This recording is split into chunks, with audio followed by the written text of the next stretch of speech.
Olá, olá, querido ouvinte, está começando mais um episódio do grandíssimo Exaustos. E como estão todos vocês? Ou você que está ouvindo? Bom, esse episódio que está começando, né? Pra começar esse episódio que está começando. Vamos apresentando a bancada, como de sempre, aqui ao meu lado direito, o senhor Francisco Junqueira. O que fez mais mal ao mundo, o cristianismo ou os bancos? E ao meu lado esquerdo, Ariane Freitas. Olá, meninas, tudo bom? E eu, como sempre, apresentador da bancada, senhor Vitor Trindade. Estamos aqui e vamos falar sobre o que hoje? Antes de tudo, eu quero lembrar vocês que nós estamos nas redes sociais. No Twitter como ExaustosPod, no Instagram como Estamos Exaustos. E se você quiser fazer algum comentário, mandar uma dúvida, um desabafo, escreve para estamostodosexaustos@gmail.com. Ou xinga mesmo, né? Às vezes, né? Pode xingar, pode mandar. O importante é se comunicar com a gente. E a partir disso, eu queria lembrá-los, já que a gente tá em constante comunicação com todo mundo que tá ouvindo, que nós já tivemos 2 episódios de cartas, e-mails, né? Cartas. Corujas. Nunca recebi nenhuma carta aqui, mas beleza. Não vou descrever uma carta. No primeiro episódio, a gente recebeu uma mensagem da Gemaima, como lembra que a gente teve uma dificuldade pra ler o nome dela. Enfim, ela me mandou outro direct falando, é Gemima. Tô amando. Amando ler, ouvir o podcast de vocês. A gente falou Gemaima? A gente falou várias coisas, porque a arroba dela é Gemeimas, alguma coisa assim. A gente quis dar uma pronúncia britânica, pois né? É. Não deu certo. E aí ela falou, eu queria ouvir mais vocês falando sobre espiritualidade. Show! Que eu acho uma coisa legal, a relação de vocês com religião e tudo mais. E a gente achou que era uma coisa legal de se falar essa semana. Então é sobre isso que iremos falar hoje, nossos senhores. Qual de vocês quer começar esse tema polêmico? Essa música do Era Amenor mesmo, acho que era o nome dela, isso me lembra uma das últimas vezes que eu ri com o falecido programa Pânico na TV, quando eles levaram o Henrique Cristo pro Wet n Wild, ou pro Beach Park. Ai, meu Deus. Cara, foi uma experiência muito proveitosa. Aliás, eu queria começar falando sobre o Henrique Cristo, porque eu tava prestando atenção, eu não sei o que tá ocorrendo na minha vida, mas eu tava no site do Henrique Cristo esses dias. Meu Deus. E eu percebi, eu tava lendo uns textos do Henrique Cristo, uns vídeos, e eu percebi e falei, cara, o Henrique Cristo, a liderança cristã mais sensata que a gente tem nos últimos 10 anos. Porque o Henrique Cristo, ele fala abertamente sobre o que tá na Bíblia, sem a questão dogmática. Ele tenta racionalizar aquilo falando, que ele fala como se ele fosse Deus. Eu tava tentando aqui ficar quieta, mas ele é a pessoa mais sensata, ele só acha que ele é Cristo, mas fora isso... Tudo bem, né? Quando der o apocalipse, eu só quero ver que só vai subir o Henrique Cristo aquelas freirinhas azul, a gente vai ficar tudo aqui olhando. Eu já tô preparado. Aquelas freirinhas azul dele, eu acho elas engraçadíssimas, cara, porque, tipo... Eu não sei se eu tô certo, mas eu lembro de ter visto uns vídeos delas dançando, fazendo umas propagandas pra ele. É a versão mística das músicas que eles falam. Então eles fazem... Funk místico. Não, eles pegam músicas do pop assim, tipo, e transformam em palavras do Henrique Cristo. Meu Deus. Puxado, gente. Não, eu lembro que na minha outra empresa, a gente fez uma campanha com o Henrique Cristo, que a gente trabalhava com um negócio que envolvia outros deuses, etc. E colocou ele pra falar sobre outros deuses. Cara, e foi uma coisa tão engraçada, mano. Porque, tipo, ele realmente estava se levando a sério. É esse que é o problema de tudo. Tudo que ele tava falando, ele realmente... Esse é o problema de todas as religiões. Não das religiões, mas das pessoas que acabam se entregando demais à religiosidade, eu acho. Levar tudo muito ao pé da letra, muito a sério. É que existe essa diferença fundamental entre religiosidade, religião e espiritualidade. Já que a gente entrou nisso aí, espiritualidade ela significa uma coisa diferente pra cada pessoa. Então algumas pessoas se sentem confortáveis em exercer espiritualidade, sei lá, com uma religião organizada, num culto específico. Outras pessoas só entrando em contato consigo mesmas, fazendo meditação, algumas de forma silenciosa. É uma coisa muito abrangente. E é bom falar isso, porque além da definição, isso interfere na forma como nós vamos falar aqui hoje. E a gente vai falar... A gente faz isso em todos os episódios, mas é bom sempre reforçar. A gente tá falando de experiências pessoais, da nossa visão de mundo. E nesse tema, principalmente, a chance de um ponto de vista não bater com o do outro, ou das pessoas que estão ouvindo, é muito grande. Porque cada um exerce de um jeito muito particular. Eu acho que a espiritualidade, ela parte de um pressuposto de preencher algum vazio que a gente tem é existencial, parece um clichê, mas de fato a gente tem essa coisa que é muito do ser humano, né? Que é o medo do que vem depois, o que acontece o que tem depois daqui. Como eu vim parar aqui. Como eu vim parar, por que eu estou aqui? Se a gente tem que ter um propósito, é muito mais confortável você respirar, você existir, você acordar todos os dias ciente que existe algum propósito. E é amedrontador imaginar que quando isso aqui terminar vai ter um grande nada. Sim. E esse é um medo muito primitivo do ser humano. É uma coisa que sempre pautou. A morte é o processo mais natural do ser vivo e é o que mais nos assusta. A gente nunca aprendeu a lidar de fato com a morte, não por medo de morrer, mas por medo do que tem depois. Que o grande problema é que ninguém fala o que vem depois. Então o que a gente pode concluir? Que não tem depois. Ou tem. Acho que existe. É porque quem foi não voltou, né? Porque ou é muito bom ou realmente não existe nada. Eu acho que existir o depois, acreditar que existe o depois, começa a nossa pauta da espiritualidade. Porque justamente nós não sabemos o que tem, que ninguém nunca voltou. Por outro lado, nunca tem como ter uma certeza. Mas o hiato, a incerteza, são coisas assustadoras, são fantasmas. Então a gente fica com esse medo do que tem depois, medo de acabar. E surgem as perguntas: será que eu fiz tudo que eu devia ter feito? Uhum. Será que eu conversei com todo mundo que eu devia ter conversado? Será que eu tô indo embora sem arestas? Um ponto legal que você falou aí, tem um livro que eu estudei bastante, não um livro que eu estudei, né? Dentro dos meus estudos acadêmicos, etc. Eu sou formado em áudio, etc. Tem um livro muito interessante que é do Michael Schaeffer, chama Ouvido Pensante.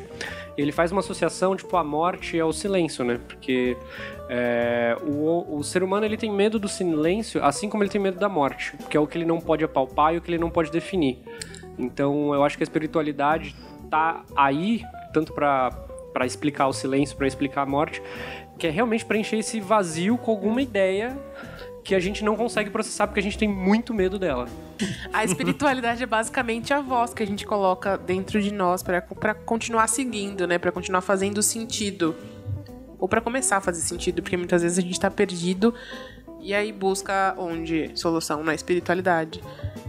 E eu tava lendo no Psychology Today.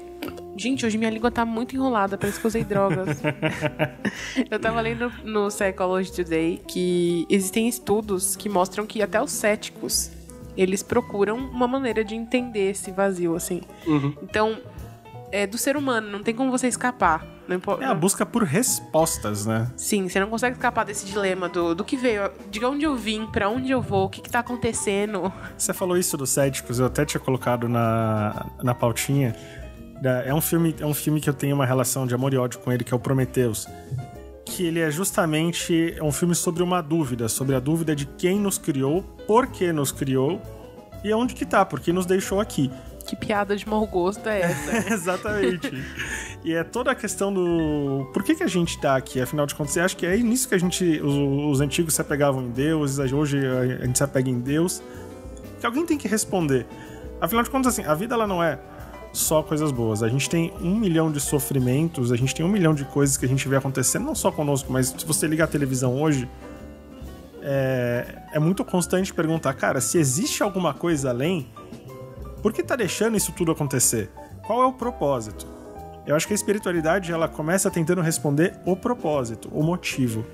E é por isso que ela é tão confortante, por isso que ela é tão confortável, e é por isso que às vezes ela gera, na questão do cético, essa raiva latente, essa vontade de dar uma resposta funcional, racional, para algumas coisas que a gente não consegue responder. Sim. É aí que entra a questão da religião. A religião, ela não é que ela diz que ela se aproveita, né? Ela se aproveita dessa lacuna que a gente tem de querer preencher um vazio que a gente não consegue responder racionalmente com doutrina. Que acho que é o grande problema da religião e etc. A gente não vai entrar nesse assunto agora. Mas a espiritualidade, eu acho que é uma forma que nós temos de conversar com o não imaginável. Sei lá, eu não consigo explicar. Se você fazer um exercício de imaginação e você tentar retornar, por que os povos antigos começaram a observar algumas coisas e começaram a associar isso com a existência dos deuses? Se você planta para comer, você depende da chuva. Pra quem não entende ciência, se você tá no... Se a gente conseguir imaginar um povo antigo que não tem noção de ciência, não tem noção do ciclo da natureza, aquilo é um milagre. A questão de milagre é o que também pode fundamentar a nossa conversa aqui. É por isso que tinha um deus da chuva. É por isso que tem o deus do inverno, o deus da caça. Porque isso tá provendo a existência. O milagre acho que é uma pequena fagulha na humanidade, é um pequeno empurrão na história do nosso desenvolvimento como raça, como seres humanos. Porque é assim que as pessoas elas começaram a entender o ciclo da natureza. A natureza é um grande ciclo de milagres. Sim. A começar pela colheita, a começar pela chuva, pela pesca, pela caça, por voltar vivo da guerra. Beleza? Eu assisti uma animação recentemente, chama Pé Pequeno. Eu fui participar de um evento e aí uma das partes do evento era assistir um filme. E o filme que eu fui colocada era Pé Pequeno. Uhum. E basicamente a história de um grupo de pés grandes, os Yetis, né? E eles moram no alto da montanha, bem no alto, depois das nuvens, teoricamente. E pra eles só existe aquilo.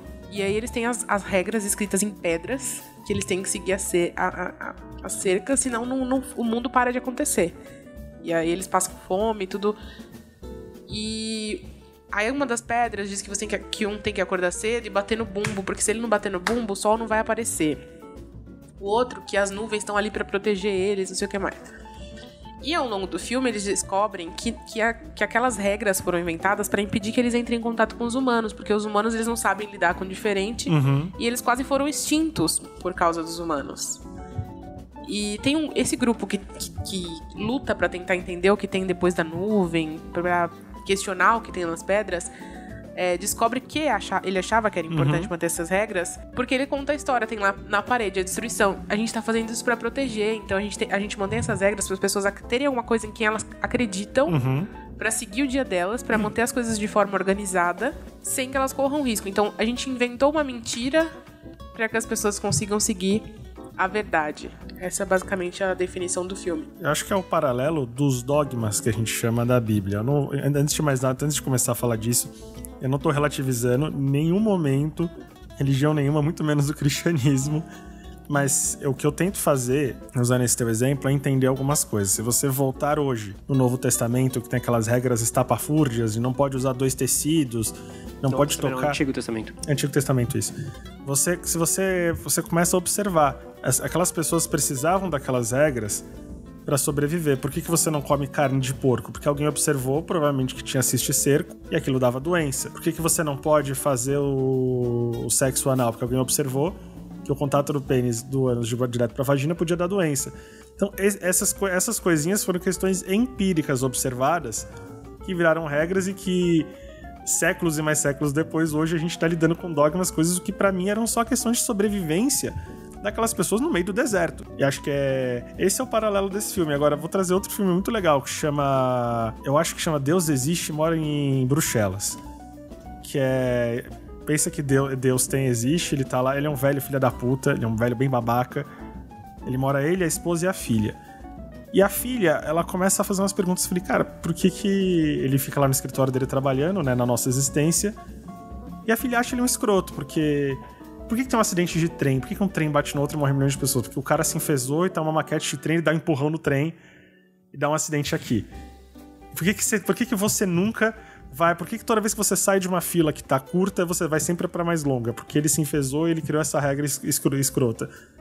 E a filha começa a falar, cara, meu pai é uma babaca, tipo, por que ele faz isso com as pessoas, entendeu? E a questão do filme é justamente, se Deus existe, por que ele tá deixando isso tudo acontecer? Todo mundo já se perguntou aqui em um momento de desespero, de pânico. Cadê? Por que tá acontecendo comigo isso? Cadê esse alento, esse abraço confortável de algo que existe a mais? Isso é uma definição que a gente tem do cristianismo, né? Para as outras religiões, ou até mesmo outros tipos de posso dizer, culto, politeísmo, existe um Deus para cada propósito. Até, explicar até acidente do trem, em alguma religião tem o Deus do acidente do trem, tá ligado? Tipo, ele só tava trabalhando, entendeu? Cada um tem um propósito. Tipo assim, pra nós aqui do Ocidente, que é mais... o monoteísmo, ele é um problema porque as desgraças vão sempre... ficar inexplicáveis o porquê, né? E quando a gente tenta questionar Deus, que seria a entidade maior, fica uma lacuna, porque ele ser um cara que propaga o amor, a prosperidade, etc.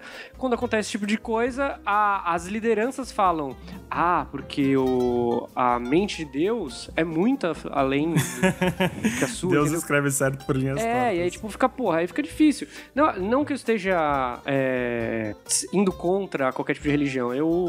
A gente diferenciou espiritualidade e religião. Sim, até porque a questão da espiritualidade e da religião mesmo, da espiritualidade não, mas da religião, é exatamente você acreditar e não questionar. Sim, não criar... Não tentar racionalizar, porque é uma coisa que tá acima da racionalização. É que é uma coisa muito engraçada. Por exemplo, eu, por incrível que depois dessas falas que eu tive, eu sou católico, eu fui criado dentro de uma família tradicional católica. Eu não posso, assim, dentro dos meus aprendizados dentro da igreja, eu não posso dizer atualmente que eu sou católico, porque eu não frequento a missa e etc. E eles falam que existe católico não praticante. E, bom, se você é católico de verdade, você vai ver que tipo, esse negócio de não praticante não existe. Se você não vai à igreja, tecnicamente você não é católico. Você só acredita em algumas coisas que eles pregam, que é o meu caso. E, tipo assim, eu posso dizer que eu tenho uma certa propriedade pra dizer, porque eu fui acólito, que é tipo 2 graus abaixo de padre. Meu próximo grau teria que virar diácono e depois fazer votos, etc. Então eu não segui adiante. Mas ainda eu acredito em muitos valores a quais eu aprendi lá. Porém, dentro de todo o meu aprendizado, toda a minha escolaridade que eu tive lá dentro, diferente do que todas as pessoas falam, que você tem que acreditar cegamente, muitas das pessoas que me ensinaram falaram totalmente o contrário. Mas você tem que sim questionar. Porque a partir do momento que você questionar e você sentir que você tá fazendo alguma coisa errada, que é aí que você vai descobrir que realmente você vai estar fazendo errado. Que questionar a própria fé pode ser um caminho muito bom pra você achar uma fé maior. Sim. Não necessariamente pra você parar de acreditar. Você questionar os dogmas em especial, você questionar a doutrina, pode ser o caminho pra você se entender mais e você achar um caminho, porque... Às vezes é muito difícil, né? Porque tem você entender através da religião qual que é a sua relação com algo que está lá, se você acredita nisso. É que eu ficava muito... no meu caso, né? Eu tinha muito problema, eu servia na igreja, fazia todos os rituais a qual eles falaram, só que estar ali, pra mim, nunca fez muito sentido. Tipo, estar lá 2 horas falando sobre um monte de coisa de um jeito que eu não sentia que eles estavam falando pra mim, tava falando mais pra um monte de velho babão que já tava lá há mó tempo, que, sabe, já tá no fim da vida, que não vai fazer diferença nenhuma eles se motivarem. A galera que era jovem, que realmente que tava lá por algum propósito, que tinha energia pra fazer alguma coisa, a comunicação que estava ali não era pra gente, não era pra motivar a gente, e eu sentia que, tipo, pô, isso aqui não é pra mim. Isso aqui, tipo, beleza, legal, muito bacana isso tudo que vocês estão falando, mas, pô... A galera vem aqui, passa 1 hora e depois volta pra casa e continua fazendo o mesmo do mesmo. E, tipo, foi uma das coisas que eu questionei, nem quando eu saí, né? Eu não saí batendo o pé, falando minhas avenças. E o que me incomodava muito era realmente essa estagnação. As pessoas não iam lá pra, tipo... Era um protocolo. Era só um protocolo. Exatamente, era um protocolo. E aquilo não virava exercício de nada. Era um ou outro que tava ali, que ajudava na comunidade, fazia alguma coisa ou outra, mas ninguém ali exercitava em si o que estava sendo passado ali na frente. Eu falei, mano, não faz sentido eu vir aqui. Não faz. A minha relação foi mais ou menos isso que aconteceu também, mas de uma forma diferente. Eu tenho do lado do meu pai uma família católica, e da minha mãe, o meu avô, o pai dela era pastor da igreja, meu avô era pastor da Assembleia de Deus. Então a minha mãe sempre teve essa ideia cristã na mente, mas ela não ia à igreja até eu ter 7 anos. Então minha irmã já tinha nascido, minha irmã era bebê, e eu lembro que a gente sempre passava na frente da igreja e ela falava, vamos lá, e meu pai, do outro dia. E um dia ela falou, não, para aí que eu vou lá. E aí eu quis ir junto com ela, e eu me apaixonei, porque era um lugar muito acolhedor. Então assim... foi muito legal. Eu tinha muitas dúvidas em relação à vida, e as coisas que eu sentia, tanto que, por mais bizarro que seja, com 7 anos, já tinha esse olhar tanto sobre sexualidade, sobre várias coisas que eu queria entender por que as pessoas falavam que estava errado, e já que lá é o lugar onde está Deus, é o lugar onde eu vou descobrir por que certo e errado. Não tem como esse cara tá errado, né? É. E lá, entrando como criança, tinha um grupo de crianças, tinha um grupo de adolescentes, tinha um grupo de jovens e tinha o culto normal. Então, cresci na escolinha dominical. Depois, quando eu tava contando pro Vitor antes de começar, quando eu entrei na 5ª série, eu pedi pros meus pais me colocarem no colégio que essa igreja tinha. Então, e a minha mãe fazia um puto esforço, porque assim, ela dava aula em São Miguel, e a igreja é aqui no Carrão. E ela vinha, deixava a gente no carrão, ia pra São Miguel, depois voltava, era tipo um puta rolê, mas porque eu me sentia bem, eu pedia muito, assim, por favor, me coloca na escola da igreja. E aí, estando na escola, foi quando eu comecei a me sentir desconfortável. Porque era um lugar que tinha muito julgamento. Sim. Muito. Então, assim, não pode... O menino um dia chegou com o cabelo azul. Não pode. Volta pra casa, tira esse cabelo azul, só quando colocar um cabelo normal que volta. E eu ficava pensando, será que é isso que é realmente importante? Deus olha essas coisas. Tem tantas coisas acontecendo e a gente tá olhando pro cabelo azul do menino, sabe? Que tem 12 anos, ele vai querer colocar um cabelo azul. E aí eu comecei a questionar. Aí minha irmã teve uns problemas na escola e a minha mãe teve que tirar ela de qualquer maneira. Aí eu falei assim, eu vou junto. E fui. Só que a gente continuou indo na igreja, não mais no Carrão, agora em Ermelino. E essa igreja, ela era muito grande aqui no Carrão. E ela começou a se dividir em células menores. A de Ermelino era nova, então era como uma cidade interior. Todo mundo conhece todo mundo. Muito pequena. E o mote da igreja mesmo é nós somos uma família. Essa específica. Quando a gente chegou lá, foi muito bom, por um tempo. Aí aconteceu o caso do episódio passado. Do menino do pagode. Do meu namoro do pagode.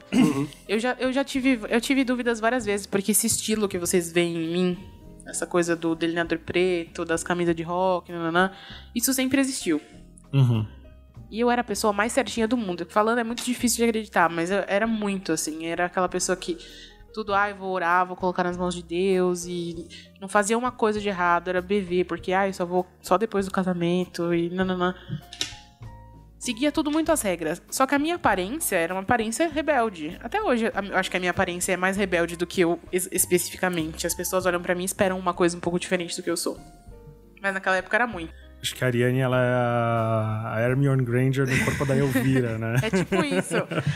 E aí, quando eu observei que as pessoas pegam aquela parte da Bíblia, isso numa igreja, pegando a parte da organização religião, igreja, não espiritualidade, e elas esquecem da espiritualidade, da conexão delas com Deus e com o mundo, e passam a usar aquilo para cuidar da vida dos outros. Então, tipo assim, cuide do seu irmão para que ele não se perca. Vira um instrumento, né? É um instrumento, porque a pessoa, em vez de ela pensar nos erros dela, ela usa com justificativa o erro do irmão, porque ela tá cuidando do irmão, e ela esquece dos problemas dela especificamente, e começa a cobrar. E aí eu fiquei muito triste, assim, quando aconteceu o negócio. Falei assim, mãe, não tenho mais vontade de sair, não fui mais. Meus pais acabaram não indo mais por um tempo, por minha causa, inclusive, porque eles também ficaram muito decepcionados. E daí depois eles mudaram de igreja, eles vão na igreja lá na rua deles e tudo mais. Mas a questão era exatamente essa. Lá tinha essas partes organizadas, então a palavra era feita pra gente, fazia você se sentir no seu espaço, era, isso é feito pra mim, eu quero estar ali. Você queria estar com essas pessoas. E é bizarro porque ainda hoje eu sigo algumas dessas pessoas e eu olho, nossa, eu podia estar ali, né? Como seria se eu tivesse ficado? Provavelmente já ia estar casada, já ia ter filho, já ia ser uma vida completamente diferente. Mas, ao mesmo tempo que você queria estar ali, que a palavra era focada em você, que você se sentia parte daquilo, que você podia ajudar, que tinha movimentos, você se pega com pessoas tomando conta da sua vida de uma maneira que você não gostaria. Então, assim, se eu não tô fazendo nada de errado, por que tem gente me cobrando? Tem uma passagem. E aí tinha essa hipocrisia. Muita gente que eu via fora da igreja, e fora da igreja essas pessoas estavam fazendo tudo de errado, que elas estavam me cobrando lá dentro como se eu fosse fazer. Por exemplo, essa situação do namoro foi a gota d'água pra mim. Eu pensava assim, eu sou uma menina que nunca ficou com ninguém, não tem intenção de ficar. Tipo, tô aqui. Era a última pessoa que podia ser vítima de algum comentário. E as meninas, né, que estavam lá, que na escola delas pegavam todo mundo, fazia o que tinha vontade, vinha na igreja, abraçava uma outra, falava, como santas, e começava a brigar. E fala, não, porque ela tá namorando, esperando de mão dada, não sei o quê. Sabe? Não fez... Hoje, quando eu olho, a gente tem 30 anos, a gente olha e a gente fala que situação ridícula. Mas, ao mesmo tempo, resume tanto a existência da gente. As pessoas estão sempre olhando pro que o outro tá fazendo de errado, só pra não pensar nos próprios problemas. Tipo, eu tô fazendo exatamente o que... aquela pessoa tá fazendo o que eu gostaria de fazer, então eu vou criticar ela. Tem uma passagem do Cornwell nas Crônicas Saxônicas que o Uhtred, ele tá refletindo, o Uhtred é pagão, né? Ele tá vendo um grupo de padres, aí ele vira pro cara que tá lá com ele, acho que é o Sihtric, ele vira e fala: cara, que tipo de Deus exige que esses homens fiquem de preto, indo pra lá e pra cá, dizendo o que as pessoas têm ou não têm que fazer? Me parece um Deus chato, um Deus que não tem mais absolutamente nada pra olhar. Sim. Porque esse é um conflito, né? Que os padres ficam tentando fechar os puteiros lá, tudo. Eles falam: puta, mas que cara chato, velho. Que Deus pentelho. A gente não tá fazendo nada de mal pra ninguém, entendeu? Por que se coloca esses homens de preto pra ficar falando que a gente tem ou não tem que fazer? Eu acho engraçado que você tinha falado da questão do cabelo azul e tal. Teve uma passagem minha durante o Crisma. Pra você que não é católico, o Crisma, ele é um processo, é tipo uma escolinha que você faz durante um ano só para pessoas batizadas, para você realmente confirmar. É o que a gente tem sacramentos dentro do catolicismo, que são alguns rituais específicos. O Crisma seria a confirmação de que você é um filho de Deus devidamente batizado. Enfim. E nessas aulas do Crisma, uma vez surgiu uma discussão falando sobre tatuagem, né? E aí a professora, se assim a gente pode dizer, tava falando, não, que tatuagem não pode porque o seu corpo é um presente que Deus... É o presente que Deus deu pra você usar, não tem por que você mexer nele. Aí eu virei e falei assim, pô, legal, né? Mas assim, ele ao mesmo tempo deu livre-arbítrio pra gente, a gente pode fazer o que a gente bem quiser. O livre-arbítrio é a grande questão, né, do negócio, né? E aí pode, mas não pode, né? Aí ela mas exatamente, né? Deus quer saber o quanto você confia nele. Eu falei, tá, mas entende que assim, o nosso corpo, ele não é totalmente perfeito e que a gente... por exemplo, o câncer, ele desenvolve pra mim naturalmente, dependendo de qual for. Diabetes é genético, eu posso herdar, entendeu? Então são coisas que eu não fiz nada, ele simplesmente apareceu e aquilo vai me matar. E eu posso recorrer à tecnologia e cientismo pra eu não morrer e eu continuar aqui. E, tipo, e se tatuagem é uma modificação no corpo da mesma forma. Eu comparava com brinco. Porque brinco todo mundo tinha. Mas assim, existem correntes religiosas hoje, me corrija se eu estiver errado, sim, mas as testemunhas de Jeová, eles levam isso a sério nesse nível. Sério, não podem transfusão. E aí, tipo assim, você preza pela sua vida até a página 2, né? Porque é isso, pô, eu tô morrendo, preciso de uma transfusão. A Porta dos Fundos brinca muito com isso. Tem uma sketch deles que é justamente sobre Abraão. As ideias, se você for contar. Deus faz... Me corrija se eu estiver errado. Deus faz meio que uma aposta com o diabo lá, vamos testar o amor de Abraão, manda Abraão matar o próprio filho. E o Porta dos Fundos brinca que o Deus chegou atrasado e Abraão de fato matou o filho. Aí o Abraão lá, que é o Antônio Tava, te fala, mas porra, quem que também pede? Pra que pegadinha de Deus? Eu vou matar o próprio filho? Aí Deus fala, não, mas eu tô testando o seu amor por mim. Aí o cara... Eu acho que o que eu mais aprendi, né, nessa situação toda, é que toda vez que alguém conta uma história assim igual a sua, eu falar realmente e vou aprendendo mais, é que é uma coisa tão individual, porque de que forma isso vai interferir na minha fé, na minha relação com Deus? Uhum. Não interferiu de forma nenhuma, por que eu estou preocupado? Existem coisas que a gente faz que realmente nos afastam daquilo que a gente acredita. Sim. Mas existem uma tatuagem, sabe? Um piercing. São coisas tão pequenas. É igual as definições, tipo, de antigo. Na minha religião a gente aprendeu. Bom, eu não posso falar minha religião porque ela não é só minha. Eu não pratico tanto assim. Na minha religião pode tudo. Eu aprendi que, tipo assim, existem o Antigo Testamento, o Novo Testamento e o Novo Testamento, como o Francisco tinha comentado. O Velho Testamento, ele fala muito sobre práticas e conta de forma metafóricas coisas que a humanidade aprendeu pra continuar sobrevivendo. Então, tecnicamente, você tem que partir do pressuposto que tudo aquilo que tá falando no Antigo Testamento é um grande manual de como a gente chegou até aqui. E não necessariamente que você deve continuar fazendo aquilo. Viver à risca. A sociedade mudou. 2000 anos. Porque hoje em dia, nessa questão, termos envolvendo a espiritualidade e a religião como instrumento, e a religiosidade, principalmente, que tem uma diferença entre as duas coisas, é uma forma de controle. A minha mãe, Eu lembro, essa é uma história de quando eu tinha 15 anos. A minha mãe, quando ela divorciou de fato do meu pai, foi uma época muito, muito, muito complicada pra minha mãe. E a minha mãe, ela tava perdida, tava entrando em depressão, aí conheceu alguém de uma igreja evangélica, de uma grande. E a igreja evangélica, a princípio, pra minha mãe foi uma coisa abraçadora, porque em relação a quem vem do culto católico, aquela coisa mais parada, tudo, principalmente naquela época, 2005, aquela coisa com música, e é grupo de não sei o quê, tem grupo de tudo, é grupo da mulher casada, é grupo da mulher divorciada, é grupo da... Parece acolhedor. Em um ano, a minha mãe, ela tava completamente, quase doida com essa questão de ser crente. E olha que a minha mãe hoje, vocês conhecem, sabem que a minha mãe dá Umbanda hoje. Como que isso desconstruiu? Quando a minha mãe percebeu o que a gente já falou, que aquilo era protocolar, e na primeira vez que passou uma máquina de cartão pro Disney. Nossa. Isso, nesse meio tempo, a minha mãe, ela é a pessoa mais pra frentex que existe. Vocês não têm noção. Minha mãe é hippie, minha mãe vai nos protestos, minha mãe comanda tudo. Minha mãe chegou a questionar a relação dela com a minha homossexualidade. E na igreja tinha um núcleo lá só destinado à conversão de homossexuais. Nossa. Você preencheu uma ficha e tinha a dizer qual era o teu problema. Eu lembro que eu cheguei aí e foi um arranca-rabo do cacete, pra você ter noção. No meu batismo nessa igreja, eu tava tão revoltado que eu cheguei a fazer uma cruz invertida no pulso pra dar pavor no pastor que fazia o batismo. De fato, ele fez. Aí a resposta dele foi: olha só. Se você se batizou à força numa igreja evangélica? À força, eu tava todo perturbado. Todo adolescente gay é perturbado. Sim. E aquilo de fato oferece um conforto de um lado e você não percebe o que vem por trás. Em especial dessas grandes lideranças. Sim.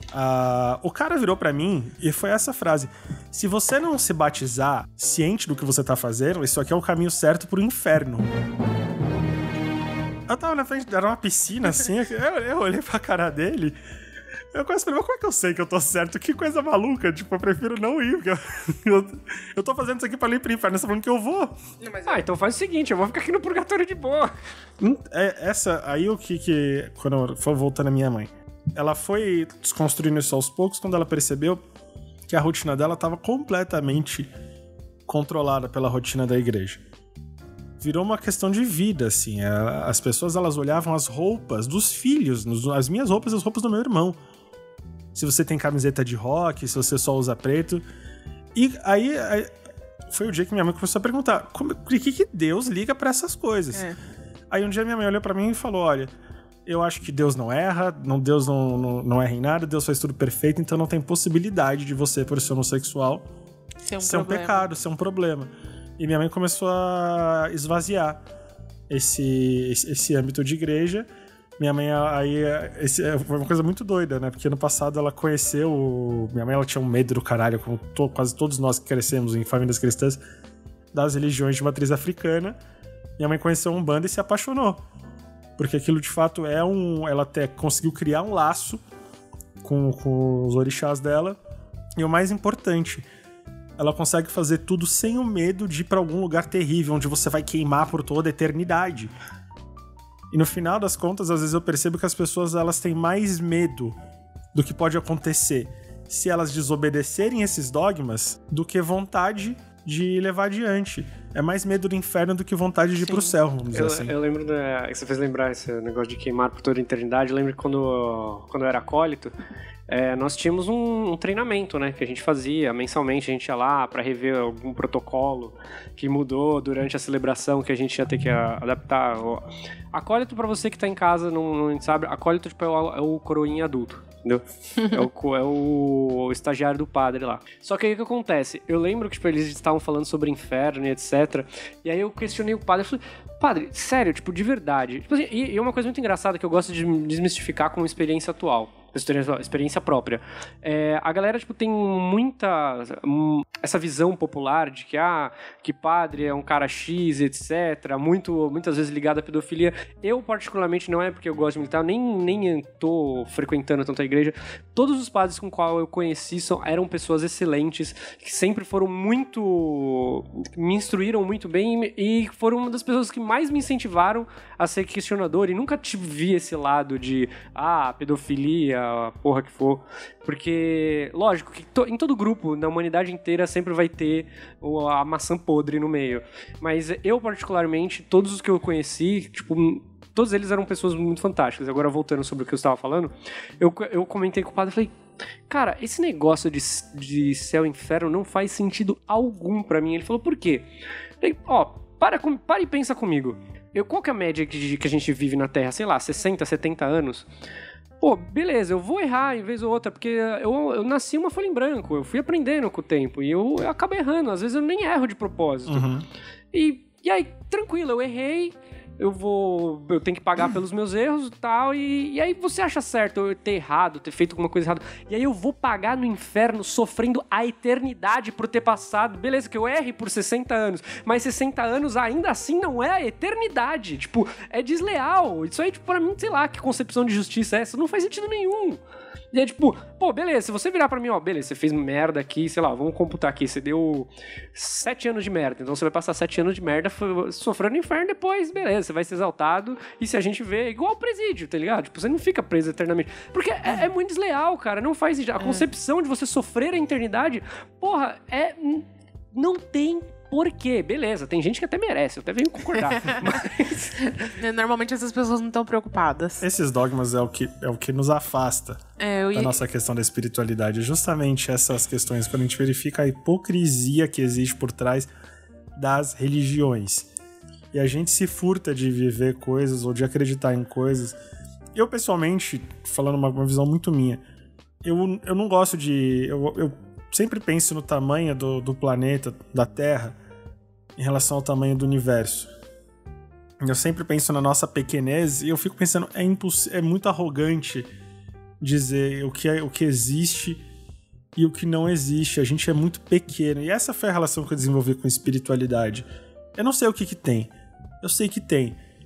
Eu acho que a gente é muito pequeno pra dizer o que tem e o que não tem, entendeu? Se é vida lá fora, se é Deus. Imagina, olha tudo que a gente não sabe o que tem no fundo do mar. Eu não sei se eu já disse isso uma vez, mas tem um jogo muito bom que eu jogo, chama XCOM, que ele começa... É um jogo sobre invasão alienígena, e você tem que defender o planeta. E aí ele começa o jogo com uma frase muito marcante, que eu falei, caralho, realmente, tipo... Existem apenas duas possibilidades no universo. Uma de que estamos sozinhos e outra de que não estamos. As duas são terrivelmente assustadoras. E é tipo... É isso, tá ligado? Tipo... Existe a possibilidade de a gente não estar sozinho porque a gente pulou de espiritualidade pra mas acho que é um pouco da questão da crença, né? É, isso que eu ia falar, só pra complementar o anterior. O medo que as pessoas sentem vem muito dessa questão exatamente de elas não questionarem. Quem são as pessoas que não têm tanto medo? São as pessoas que questionam, que conseguem refletir. Não, mas por que isso é errado? Não, por que você não acha que tem uma interpretação aqui? Mas muita gente entra na religião pra não ter que pensar. Sim. Pra que alguém dê as soluções pra eles. E aí essas pessoas escutam as coisas cegamente, não interpretam, têm medo, e aí se tornam uma versão agressiva, querem impor a religião a outras pessoas, e elas acabam criando uma imagem pra fora, que é aquela imagem horrível que as pessoas têm, por exemplo, dos cristãos. Todo mundo acha que... não, o pessoal fala, não, porque crente, não sei o quê, porque acha que todo mundo vai querer cuidar da sua vida, querer te impor uma religião, te impor regras, e não é assim. E aí, isso mudando o oposto. Quando você questiona, quando você interpreta o que você está vivendo, você cria a sua espiritualidade, você sabe que é aquilo ali, você não tem como impor ao outro, porque é uma coisa extremamente seu, pessoal, né? Particular. Então, quando eu entrei na igreja, com todas as coisas que aconteceram, eu sempre tive a noção de que aquilo que eu vivo, aquilo que tentaram me ensinar, é baseado no amor. Então hoje, quando eu vejo todas essas atrocidades sendo cometidas o tempo inteiro, todas essas pessoas que falam barbaridades e depois colocam o nome de Jesus no meio, eu fico assim, meu Deus, você não entendeu nada. Jesus teria sido o primeiro a apanhar hoje em dia, né? O cara aparece aqui defendendo puto e viado que ele fazia, nossa. E foi por isso que eu me senti tranquila quando eu saí da igreja, me sinto tranquila até hoje, porque eu não tô lá... Quando você tá lá, você não tá lá pelas pessoas, você tá lá por... Jesus, o que ele te ensinou é o amor. Então, o que eu tô vivendo aqui tá dentro daquilo que ele gostaria, ou que qualquer pessoa, qualquer que seja a sua crença, define. O que você tá vivendo tá dentro dessa definição? Quando você interpreta a sua vida, quando você olha as coisas que você tá fazendo, sabe? que te diz que é errado? O que diz que é certo? Quem é que define? Não é o seu vizinho que... Isso eu gosto muito das concepções das religiões pagãs. Imagina pros egípcios, você quando morre, você vai pra um lugar onde eles vão pegar onde Anubis vai pegar o seu coração, vai colocar numa balança junto com uma pena. Se o seu coração for mais pesado que a pena, você vai pra um lugar ruim. Então, qual que é a mensagem? Não é que você tem que ser dogmático, você tem que seguir todas as coisas, você tem que ir de coração leve. Os nórdicos, por outro lado, não. Você tinha que morrer com a espada na mão pra você ir pro Valhalla, porque você ia ficar junto com seus inimigos, comendo, bebendo, lutando e fudendo a vida inteira. Essa era a ideia de paraíso. Em relação ao que a gente tem hoje, eu acho que eu sinto falta. Eu pensei. Eu acho que eu preferia ter que morrer com a espada na mão ou saber que meu coração vai ser pesado com uma pena. Ainda mais nos dias de hoje, que é difícil, né? A gente se cobra. Por mais que eu tenha questionado a vida inteira e tenha essa certeza do amor e não sei o quê, a gente cresce em volta de pessoas que acreditam da forma delas, porque e a gente se cobra. A gente tem aquele momento em, será que eu tô errado? De questionar a si mesmo, como a história do Francisco, que você tá com o coração pesado, eu sou LGBT, tô crescendo dentro da igreja, que é isso? Tá certo? Tá errado? Tô traindo o movimento. E pior de tudo, você vê as pessoas com quem você cresceu falando coisas horríveis, tipo, sendo contra tudo aquilo que você dentro de você sabe quem você é. Mas muitas vezes você não tem coragem de abrir naquele ambiente, porque... porque Deus não quer isso, porque vão tentar te consertar. E consertar o quê? Que eu não tô quebrado, entendeu? Eu nunca fui ateu, mas eu tive uma experiência com uma senhora no ônibus uma vez, que eu não sei o que ela sentou, não sei o que ocorreu pra ela, que ela quis me falar, né, sobre, sei lá, Deus e tudo, Jesus, assim, crente do busão. Aí eu olhei pra cara dela e falei, eu menti, falei, não, eu não acredito em nada disso. Ela, não, mas aí não sei o que, ela começou a mudar o jogo, que tenta falar que por não acreditar, não sei o que, o diabo. Eu falei, minha senhora, se eu não acredito em nada disso, eu também não acredito no diabo. O diabo não me atinge. Não tem possibilidade do diabo me incomodar, porque eu não compro só metade, eu compro o programa inteiro. E, cara, eu nunca fui ateu, mas eu só queria que aquilo parasse, porque me parece, às vezes eu fico pensando, vai parecer uma coisa horrorosa, não sei como é que isso vai passar na edição, se vai passar. Mas às vezes eu fico com dó do diabo, porque eu imagino que às vezes o diabo tá lá, deve estar fazendo mal pra alguém, não sei o quê. Só que tem coisa que fala que foi o diabo, qualquer hora ele vai aparecer e falar, gente... Isso aí não fui eu não, viu? Eu tô realmente aqui atrapalhando a vida de umas pessoas aqui, não vou mentir, não sou um cara do bem. Mas, cara, isso aí... Tô aqui enfiando abacaxi no rabo do Hitler até hoje, não, né? Pelo amor de Deus, eu não fiz fulano pegar mulher de ciclano, não, velho. Deus me perdoe, me tira disso aí. Isso é mau caratismo de vocês. Eu tô quieto aqui. Não, é uma coisa que a Ari tinha comentado agora há pouco, é sobre aonde você vê Deus. Um dos motivos de eu ter me desligado, de ter parado de frequentar a igreja, foi realmente ver o quanto eu era necessário ali. Porque por mais que eu era acólito, não era sozinho, tinha um monte de gente lá, tinha a pastoral dos jovens lá, a porra toda. E aí, eu vi que, tipo, ir lá não fazia diferença nenhuma. Era só protocolar, eu ia, etc. E aí eu comecei a me colocar à prova. Tipo, vamos ver se eu sou necessário mesmo, né? Porque, sei lá, o que estão me pedindo pra mim fazer, o que foi ensinado, seja bacana, não seja um babaca, tá, uma vez ou outra eu falho. Não faça isso, tá ligado? Não incomode seu amiguinho, deixa o outro viver em paz. Eu fazia isso naturalmente, eu não precisava ficar lá reforçando, eu acho. E aí eu ia ver se as pessoas me procuravam. E as pessoas que estavam lá não me procuravam. Aí um dia que meus pais disseram, por que você não tá indo mesmo? Eu falei, porque ninguém sente minha falta lá. Não faz nada. Eu não sinto falta de lá. Uma, porque eu ia, tipo, sentir Deus lá igual vocês falam. Eu não tô sentindo. Tipo, eu sinto muito mais quando um cara me para no farol, me pede a moedinha, falou, mano, vai lá, come sua marmita, vai lá, tô te ajudando, tá ligado? Eu sinto muito mais Deus quando eu tô fazendo isso do que, tipo, esperando lá, vendo um velho falando blá, blá, blá, porque não sei o que lá, do evangelho, etc. E aí... minha mãe ficou em choque, que ela falou, não, porque você não pode ir, você tem que ir lá por causa de Deus. Eu falei, mas eu não tô achando Deus lá, eu tô achando em outro lugar, porra, respeita. Às vezes Deus pode não estar lá. Então, eu fico muito tensa, vou usar essa palavra, quando eu era mais nova, eu ainda não tinha vindo pra Merino ainda tava no carrão. O filho do pastor dono, o chefe da igreja, ele se candidatou. E ele faz um excelente trabalho, tudo bem, vereador e tal. Mas foi quando eu comecei a ficar também assim, estão se misturando duas coisas. Então, assim, ele ia em culto, sabe? E aí o púlpito vira palanque político. E eu acho que são duas coisas que não devem se misturar nunca. Porque senão a religião vira uma forma de controle.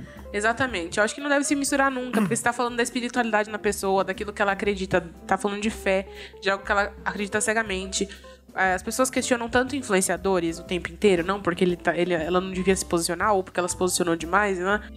Eu acho que são pessoas que não devem se posicionar. Isso já tá acontecendo. Porque eles estão com a mentalidade de muita gente nas mãos. Pessoas que esperam, tá acontecendo irresponsavelmente. Pessoas que acreditam que eles são a voz de Deus, sabe? Eu fico assustado, eu fico revoltado, eu não sei como é que eu me sinto quando eu escuto algum candidato ou tudo que diz que ele é o candidato de Deus. Eu juro, se eu sou Deus, eu escuto disso, o raio cai na hora ali, pá! Não é. Eu me lembro uma frase do Calvin, às vezes é muito difícil ser religioso quando algumas pessoas nunca são incineradas por relâmpagos. Então e aí a gente sabe que tem pessoas que questionam, que estudam, que entendem as particularidades da vida e procuram a proposta do cara pra votar antes. Mas, por outro lado, tem gente que tá ali que ouve cegamente, porque o pastor não é um homem, ele é a voz de Deus ali. Ele tá passando a palavra que Deus passou pra ele. Gado demais. Mas essa é a questão, é gado. É tipo isso, mas... É conivente você colocar um cara lá se você tem a possibilidade de dizer que o outro não é de Deus, que o outro é do inferno, que o outro vira uma escolha de Sofia. Não, virou futebol. E essa não é futebol, essa pessoa ela obriga a instrumentalizar a própria espiritualidade. Ela se obriga a defender contra uma ameaça que às vezes quase sempre não existe. O cara que pensa diferente da igreja, ele não é necessariamente uma ameaça. Quase nunca, na verdade. É muito difícil, tipo... Eu sou porque eu vou fazer pagar imposto na hora que eu for presidente. Então vocês deixam anotado aí. Só que eu queria pontuar, a minha relação, eu fiz as pazes com a minha espiritualidade quando eu comecei a desconstruir o que tinha de resquício do cristianismo dentro da minha criação sem que eu tenha escolhido. Então eu comecei a fazer as pazes com a minha espiritualidade, acreditar em algo a mais. A primeira coisa que foi meu foco foi culpa. A gente sente tantas culpas e a gente não percebe que é porque a gente vem de uma formação cristã mesmo, não precisa necessariamente ir de igreja ou não. A nossa sociedade... A culpa cristã é a base da sociedade. A nossa formação de sociedade, a gente tem culpas, a gente se culpa demais. E depois, quando eu fiz as pazes com a minha empatia e com a minha raiva, eu posso sentir as coisas, eu posso gritar a chuva. E eu comecei a pensar, cara, eu acho que existe alguma coisa, porque às vezes eu vejo a dor de uma pessoa que eu gosto muito, e quando eu me penso, eu pegaria essa dor pra mim, pra não ver essa pessoa sofrer. Isso pra mim era espiritualidade. Eu falei, ok, chegamos no consenso. Eu não sei se é Deus, se é Jesus, se é Odin, se é Ra, se é Zeus. Pra mim existe alguma coisa ali. A gente dá só o nome que a gente bem entende. Mas essas coisas que nos aproximam da nossa humanidade, sem culpa, sem medo de inferno, sem dogma, é o que pra mim é espiritualidade. Essa foi a relação que eu criei. Entendeu? Porque eu falei, eu não sou ateu, eu acredito. Até porque eu acredito no sobrenatural, não sei se... sim. Eu acho, minha definição que eu acho, assim, de espiritualidade pra mim é o exercício que eu faço de todo dia antes de dormir, parar e pensar no que eu fiz certo, o que eu fiz errado e pensar se alguma das atitudes que eu fiz prejudicou alguém e se existe a possibilidade de eu mudar isso. Eu acho que é o maior exercício de espiritualidade que eu consigo fazer comigo mesmo e acordar no próximo dia e tentar fazer diferente. Eu acho que é o máximo que todo mundo consegue fazer. O meu também. E conversar com Deus mesmo. Eu acho que acima de conversar com Deus, conversar consigo mesmo. E tem muita gente que aprende a orar e acha que orar é só pedir, né? Vira quase um feitiço, né? Eu vou repetir essas palavras aqui a fim de acontecer alguma coisa, né? Não, e é por isso que eu falo que se você não acredita em Deus, mas você quer se sentir melhor, pra você sentar e fazer, por exemplo, o diário de gratidão, que é todo mundo, gratiluz. Eu fiquei muito tempo com preconceito com essa palavra e tal. Mas é isso, você tem que aprender a ser grato. Se não a Deus, a você mesmo, pelas coisas que acontecem, ou a vida, por poder fazer as coisas.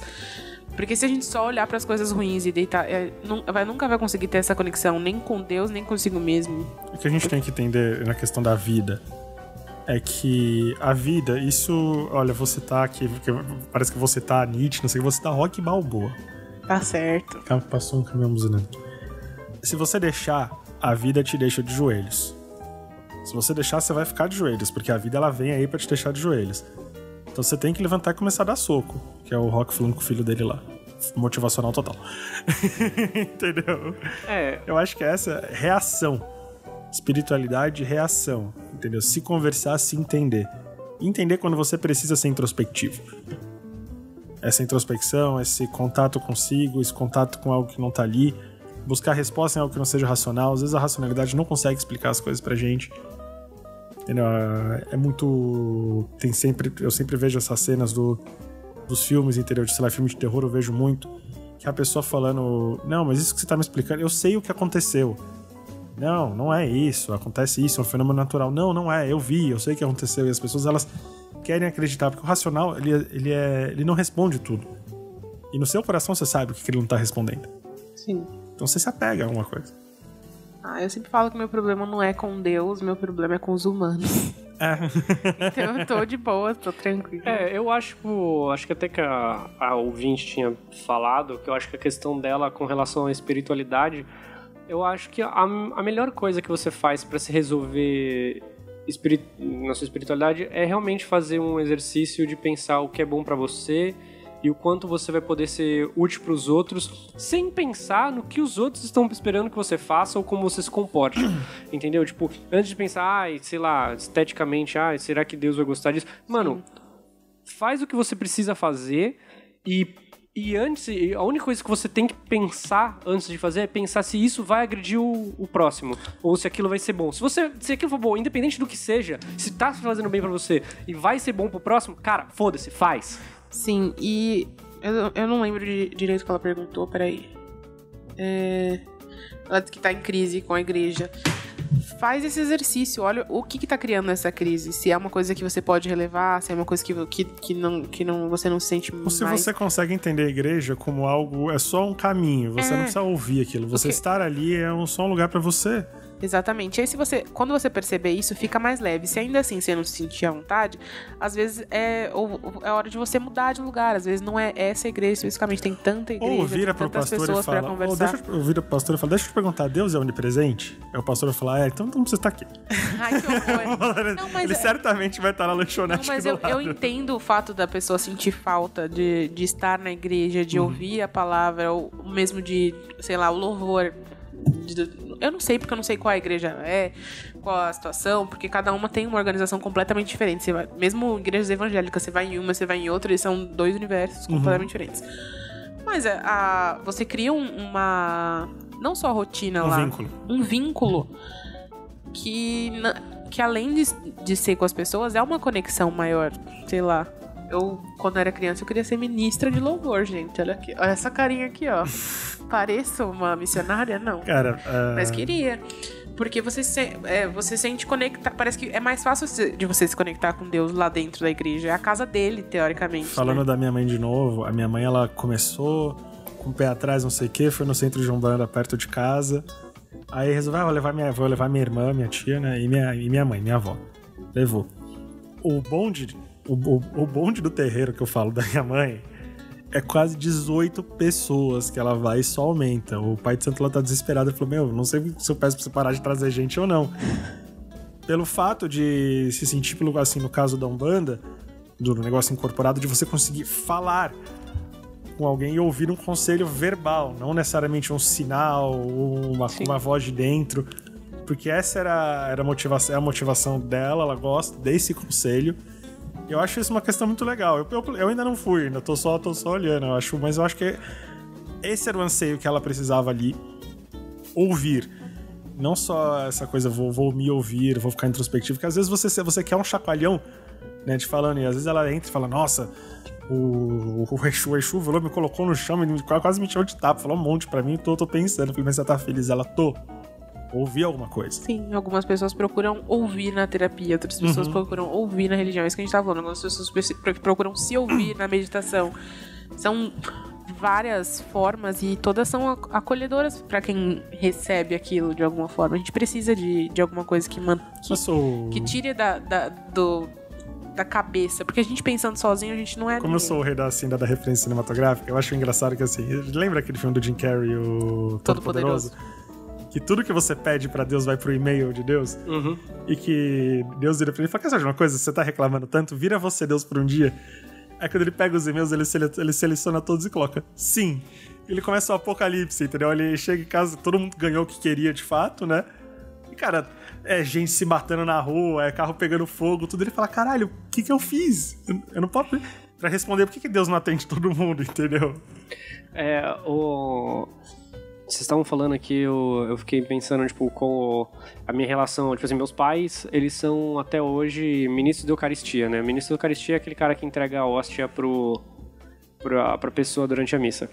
E aí eles têm toda a religiosidade deles, me cobram isso todos os dias, e todos os dias eu falo: não, vó...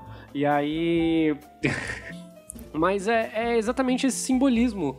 É a metáfora do corpo, né, e do sangue. E aí, aqui é um processo engraçado, que é o tempo que você tem pra meditar, porque você tá em comunhão com o seu Deus. Porra, tá barulho pra caralho, eu não tô conseguindo ouvir, eu não tô conseguindo nem lembrar do qual que é o meu problema pra conseguir conversar. Eles ficam... Entendeu? Tipo, essa dinâmica estranha de ritos e dogmas. É porque às vezes você busca na espiritualidade não as respostas, mas as perguntas certas. O que você tem que se perguntar? Sim. Que às vezes você tá tão desesperado que você não sabe por onde começar. Você não sabe o que questionar, o que perguntar, então você não vai atrás de uma resposta, você vai atrás muitas vezes de uma pergunta. Porque às vezes não é a espiritualidade pode responder. Não é uma relação de você pergunta, a espiritualidade responde. É uma questão de a espiritualidade te pergunta e você consegue responder, aí você acha o seu caminho. Essa relação inversa que às vezes a igreja não consegue atender. E é por isso que as pessoas elas buscam outras formas e tudo. Eu adoro aquela galera do cristal lá, das cores do cristal.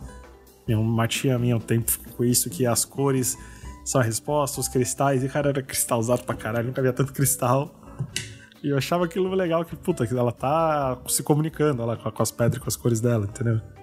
Eu tinha uma anotação aqui e eu perdi. Eu queria só falar, mas eu vou indicar mesmo assim, sem a citação. Tem um livro que eu li que é muito legal, que inclusive foi minha mãe que falou dele, que é da monja Cohen, que chama O Sofrimento é Opcional. E ele fala sobre a nossa maneira de lidar com a ansiedade e tudo mais. Então, assim, é inspirado, obviamente, no budismo, porque ela é uma monja. Mas é pra você levar muitas coisas pro seu dia a dia. Então, assim, mesmo que você, não me identifico com o budismo. Leia, é legal. Se você não gostar, você pode me xingar depois, vai ser legal.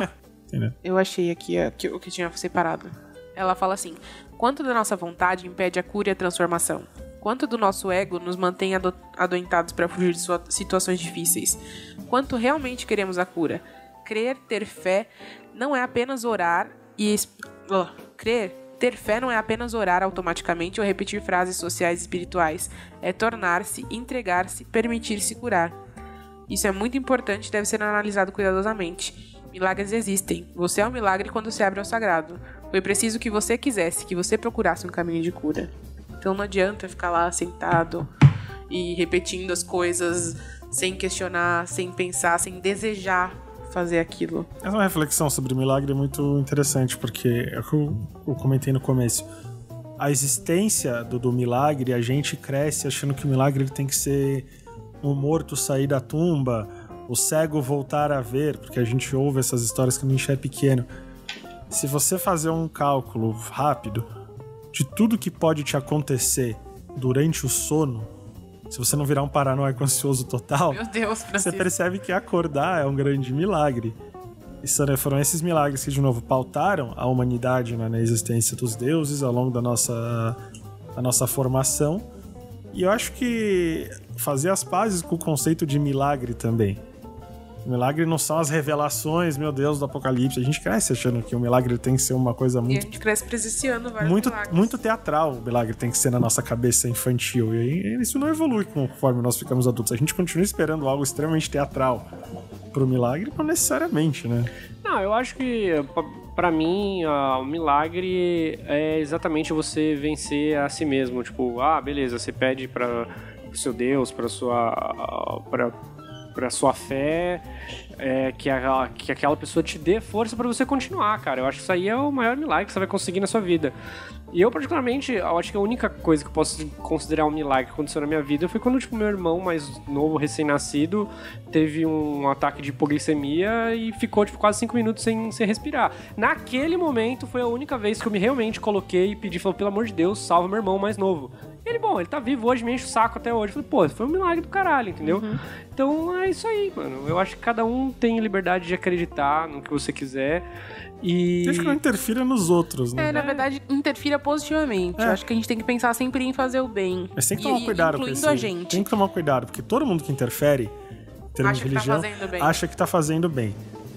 Entendeu? Tem que ter um limite. Saiba os seus limites. Converse com a pessoa. Talvez o meu interferir não esteja sendo diferente. Você pensou em outra forma de interferir. Não interfira. Vamos por necessidades, assim. Por exemplo, você tá vendo um mendigo com fome, você dar uma marmita pra ele, você realmente vai estar ajudando, porque ele está com fome. Vamos pelas necessidades fisiológicas da pessoa. Enquanto você estiver pensando nesse âmbito, você vai estar ajudando pra caralho. Agora, se a pessoa, vamos voltar na história da Ari, tá namorando e você, por um acaso, acha que, sei lá, Deus não vai gostar, não esquece da porra do livre-arbítrio, que pra mim é o grande contraponto dessas religiões, porque afinal de contas a gente tem que escolher, a gente é responsável pelas nossas escolhas, então não interfira na escolha dessa pessoa, você não é Deus. E se Deus quiser interferir, acredite em mim, ele derruba a casa do pagodeiro. Sim, Deus tá ocupado lá escrevendo a 15ª temporada de Supernatural. Que é uma das coisas muito engraçadas que eu já parei pra refletir, que foi mas que você tem que propagar a religião, Deus tem que conhecer a palavra. Veja bem, eu tenho que respeitar o que o outro quer, o que ele quer. Se ele não acredita, entendeu? Eu acho que eu vou ter que desrespeitar, passar por cima dos valores dele pra fazer ele acreditar, não vou ajudar. Então, se meu Deus é o todo-poderoso, onisciente, onipresente, ele vai dar um jeito, mano. Eu lembrei da outra sketch lá do Porta dos Fundos, tudo que o Deus, na real, era o Deus da Polinésia lá, e que ela vira e fala, mas você tem que melhorar a comunicação, porque a gente não sabe. Ele realmente, o meu povo, ele é um pouco recluso, eles não gosta muito de propagar a palavra. Mas algum Deus tinha que estar certo e, é o Deus da Polinésia aqui. Eu acho isso muito engraçado, porque a vida inteira a gente ouve, porque não cai um fio de agulha. Um fio de agulha, não. Não cai uma agulha que não seja da vontade de Deus, uma coisa assim. Um fio de cabelo. Um fio de cabelo não cai que não seja da vontade de Deus. Mas aí qualquer coisa que acontece ou que pode acontecer, as pessoas ficam, não, mas não faz isso, porque você vai morrer e não sei o que lá fazer. Mãe, se for da vontade de Deus, que você me ensinou, que nada acontece se não for da vontade de Deus. Então tem certas coisas que não adianta a gente ficar querendo evitar e nanana. Porque se for da vontade de Deus, vai acontecer de qualquer maneira. Eu não tô falando pra você se jogar na linha do trem, sabe? É pra você se cuidar, não faça coisas imbecis, isso é darwinismo. Mas se você... Às vezes a gente faz tudo certo e é a hora de acontecer alguma coisa diferente e a gente não tem como impedir. Nesse filme, Deus Existe Mora em Bruxelas, quando a menina lá, a filha de Deus, ela consegue entrar no escritório dele, ela pega o computador, ela divulga pra todos os seres humanos, esse é o plot do filme, o dia e a hora que eles vão morrer.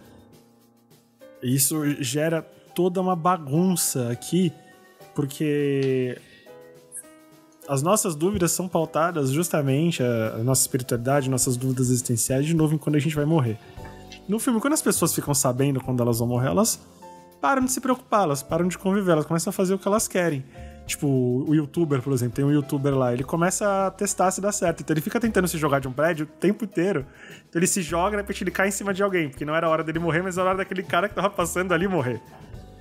Entendeu? Então, assim, assistam esse filme. É uma reflexão. Embora ele já tenha contado o plot. Não, isso tudo tá no trailer do filme. Então não é spoiler. Se vocês buscarem o trailer, vocês vão ver, inclusive, essa cena. Então, é uma reflexão muito legal sobre Deus, religião, espiritualidade e a nossa relação com a morte.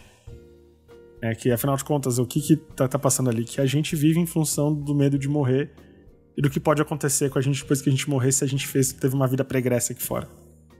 Essa é a nossa grande culpa cristã, after all. Bom, então acho que a gente falou bastante. A gente já tá chegando no final aí. Alguma mensagem pra gente encerrar? Eu queria saber se vocês... Como vocês lidam com os preconceitos. Se vocês têm preconceitos em relação à espiritualidade ou não têm. Ou como vocês veem o fato de muitas pessoas, às vezes, entrarem numa...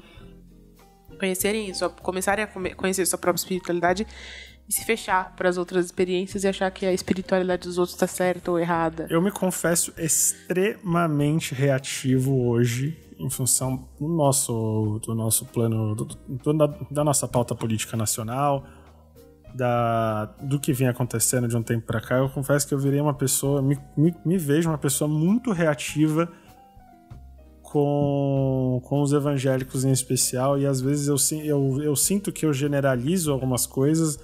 É parte de uma defesa minha pro LGBT, por ter, de fato, uma grande galera aí desse lado em especial que me vê como inimigo, não é mais como pecador. Eu virei o inimigo de muita gente, e só por existir. E eu confesso que às vezes eu me pego bem reativo, entendeu? Com o crente, vamos dizer, que é de passagem. Eu não sei até onde isso é... É que eu acho que quando a gente passa, ainda mais por um momento que a gente tá passando agora, tão emblemático, tão forte e tão apoiado pela comunidade cristã, a gente acaba não enxergando dentro dessa bolha que tipo, vira um saco com todos os cristãos amarrados lá dentro. Tem muita gente lá dentro que não tem nada a ver com isso, mas acaba entrando junto no pacote. Pra gente, todo mundo é o doido da Bíblia que fica gritando lá no meio da praça: você vai morrer, Jesus vai voltar. Tipo, vai voltar e eu vou morrer, mas tipo assim... Segue o teu. Então, acho que acontece isso, né? Acho que é isso que você tá falando. Colocou todo mundo dentro do mesmo saco. É uma coisa muito, muito natural, assim, acaba acontecendo. E eu fico um pouco reativo também, que eu acho... Eu não gosto de quem usa tudo usando astrologia pra justificar, mas eu detesto o hater também. Eu também. Porque aquilo... Cara, se não muda na tua vida, não tem por que você comentar a respeito. É só você não participar daquela discussão. Esse cara, ele fica atrás de quem acredita. Eu vejo, às vezes, nos grupos de Facebook, falando: mas por que você tá falando disso se você não acredita? É só você não... Entendeu? Enfim. Eu não tenho problema nenhum com religião nenhuma. Muito porque eu já conheci pessoas excelentes de todas elas, tanto budista, umbandista, espírita, católico, evangélico. Eu já conheci pessoas excelentes que vieram de todos os meios. Sim. Porém, assim como por exemplo, eu tenho ressalvas com os evangélicos, pois foi a religião adentrar no âmbito de um dos relacionamentos meus que ele veio acabar. E aí eu fiquei, pô, obrigado. E aí mas nem pelas pessoas mesmo, é só, tipo, pelos dogmas que eles pregavam, que eu acho, gente, isso não faz sentido nenhum, não faz. Enfim, é isso. Mas mesmo assim eu não tenho preconceito, eu não deixo de conhecer, amigos meus, sabe? Eu acho que uma das melhores experiências que eu já fiz a minha vida inteira foi ter frequentado todos os ambientes. Foi tipo, um amigo meu: vamos lá no meu culto. Vamos. Aí eu fui lá, beleza, não me identifiquei, mas pô, te acompanhei. Uma amiga minha, uma prima minha, que é espírita: pô, vamos lá no espírito. Vamos, fui lá, pô, legal, troquei ideia com todo mundo. E eu já fui em terreiro de Umbanda, já fiz, tipo... Cara, tem gente boa em todos os lugares. Sim, porque a espiritualidade é individual. Sim, e não é o louco. Tipo assim, se alguma religião veio a acontecer alguma infelicidade na minha vida, porra, eu não sei se eu culpo a religião ou a pessoa. E aí, então, por conta disso, eu prefiro ficar quieto. Mas eu dei nome pro que aconteceu, só isso. Nós somos humanos, nós somos corruptíveis todos. E acho que, sendo a espiritualidade uma coisa muito particular, acaba entrando também em conflito com o ego. Muito. Então, muita gente faz cagadas e em nome da religião, porque acha que tá certo, porque elas se alimentam muito de certezas. Tipo, é importante pra elas se afirmarem e elas, enfim. Então, sendo ligado ao ego, muita gente usa a própria voz e se cria novos deuses, né? Então, eu nunca tive curiosidade de ir em outras religiões e também não sinto vontade de estar de novo na igreja. Às vezes eu sinto, às vezes eu olho e penso assim, mas será que eu tô fazendo certo? Me questiono. Também tem essas crises que você mandou a mensagem perguntando, mas acho que o caminho é você olhar para aquilo que você aprendeu É você buscar dentro de você as respostas e conversar com Deus, principalmente orar, sabe? Porque as coisas elas vão se revelando de uma forma mais tranquila quando você busca a solução e não tenta passar para terceiro, sabe? Eu acho que o maior problema é quando a gente transfere para o terceiro a responsabilidade da nossa fé. Então, quando você deposita a fé na igreja, que são pessoas, na religião, que também acaba sendo pessoas, e não em Deus, não naquilo que é o centro da sua... Eu não vejo a hora de, sei lá, a gente passar pelo colapso nuclear, a humanidade regredir e religião voltar a ser ficar dançar pelado em torno de uma pedra. Enfim, eu não sei qual é a sua relação com espiritualidade, não sei qual a sua religião, mas meu conselho para quem quer que seja que esteja ouvindo, você pode achar que a gente falou muito de abobrinha ou não, dependendo de que você segue e de como você vê as coisas. Mas meu conselho é não viva a vida como uma penitência, como... Não se culpe tanto. Não viva pra ficar pedindo perdão e corrigindo as coisas. É óbvio, você tem que pedir perdão, peça, mas tente fazer as coisas do jeito que você acredita certo, sabe? Não se prive, mas também não dê a louca e ache que ficar cobrando dos outros ou ficar pedindo perdão o tempo inteiro vai consertar as coisas, porque não é assim. Não sei se fez sentido o que eu falei. Fez bastante. Fica tranquilo. Bom, então é isso. Você, ouvinte, que quer compartilhar aí até a sua fé, manda mensagem pra gente nos nossos veículos aí de comunicação, no Instagram, Twitter, nosso e-mail, que é estamostodosexaustos@gmail.com. Conta a sua história, a sua percepção do que é espiritualidade, de como você trabalha ela, que aí a gente lê ela no final do mês. Eu acho que nós ficamos muito focados no cristianismo porque é o que todos nós temos experiência aqui. É porque é o que pauta a nossa, não é só a nossa experiência, pauta a nossa sociedade. Nós queremos ouvir a sua experiência diferente, a sua visão. Eu acho que esse é um dos programas que tem mais possibilidade de vocês trazerem visões diferentes pra gente. A gente precisa disso. E se você fica dançando em torno de uma pedra, pelo amor de Deus, manda mensagem e me chama. E estamos nas redes sociais. Eu sou a Love Maltini. Eu sou o Mika Uff. Koff Junqueira, eu tive um devaneio aqui. O Fran já tava pensando aqui no... Eu tava na pedra já de novo. Bom, então vamos ficando por aqui. Um abraço a você, querido ouvinte, e nos vemos semana que vem. Tchau! Tchau, tchau.